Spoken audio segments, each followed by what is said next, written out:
Short talk on some logging and metrics hashtag fails that I've been through. This is a Christmas Yule log, apparently. I'm a bit of a fail myself. So some stories of things I've been involved in or been on teams on around where they've had these things. So I've got them little story names. This one I'm calling the importance of separating concerns.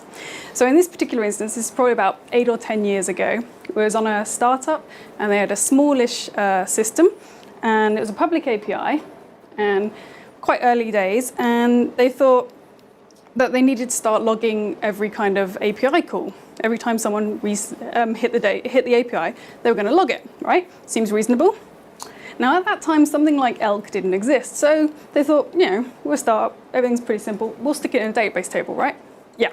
So every time someone hit the API, they log a database row, continue and serve the request. Perfect, absolutely brilliant for about the first 3 or 4 years until the API got popular. And you can all see where this is going, right? The application started slowing down, writing down its own logging, so it couldn't even start to serve the request. It ended up tripping itself over. I think at one point the transaction log based on that table was bigger than the whole database. I mean, it was just ridiculous. So lesson from this story, separate where your concerns are and take advantage of things that are now paths fantastically. SaaS even. I call this one the message from beyond. Okay. So we had a similar startup, similar kind of thing. They didn't have, again, metrics, logging, Graphite, Grafana, that didn't exist. So they used something called spark lines. Now, if you've not heard of them, they look like this. So it would be like a GIF, a graphic generated based on the metric data. So you get like this little thing. So every night we'd generate one of these from all the day's kind of error logs. You'd turn up in the morning, your email would be there, and you'd have one in there going, you can see all the spikes based on this particular API, had a failure, like many errors happened here and here, and you go and investigate, right? Absolutely brilliant. This was put together by one particular guy in the ops team who was frustrated that he couldn't get any kind of data out to see what was, where the problems were. Give it a year, he left the company. Not a problem, absolutely uneventful, people leave. Turn up to work like about a week later, get your Sparkline email, open it up, and it's all this. Turns out he'd been hosting them on his private server. So watch out for that kind of thing.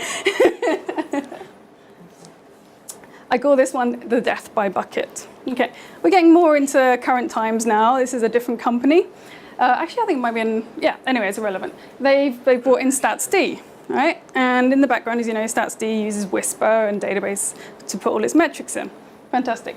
Again, it's an API, and they've come on and they're using REST. Brilliant. So all the API hits, they're going to start putting a counter in the database, right? Every time you hit this URL, blah, blah, blah. Yeah, they forgot to realize that WhisperDB pre-allocates a minimum size for every bucket, 250 KB. And that REST APIs tend to have unique URLs. It wasn't long before they brought down the whole metric service in a matter of minutes. I call this one the blacklisted apps and the separate stack. So, different company, more current. They do have an elk stack. They do have the proper situation, the proper metrics, Graphite, whatever going on, and pumping metrics in all over the place and whatever. And on-call services. We get like messages, everyone's panicking, like this particular app starts losing, like there's no metrics for it. It's obviously something's going wrong, it's down, it's not working, whatever the fuck is happening, no one knows. Sorry for swearing. And we're running around like, where's it gone? Service seems to be working, like 10, 20 minutes of like trying to figure out what's going on. And it turns out that the ops team had blacklisted them.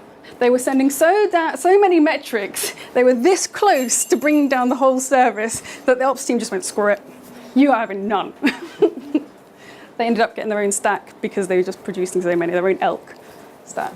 Mad. I call this one the curious incident of the slow responders. Okay. So again, there's the API system, metrics, logging, whatever going on. And they'd noticed that sometimes on this particular service, when it was peak, it would seem to just, for some reason, performance would slow down. They couldn't figure out what it was. The metrics looked fine. There was nothing particularly going on there. But every time, like a certain amount of load, and they would scale up. They would scale up. They would definitely bring on more boxes and scale up. But it was getting to a point where it would slow down so much that the APIs would stop responding and the load balancers would kill them, and you'd have a whole domino effect of the whole service going down. It took them weeks to figure it out. Turns out that they'd logged everything that moved to the point that they were saturating the network card and bringing down the APIs one by one.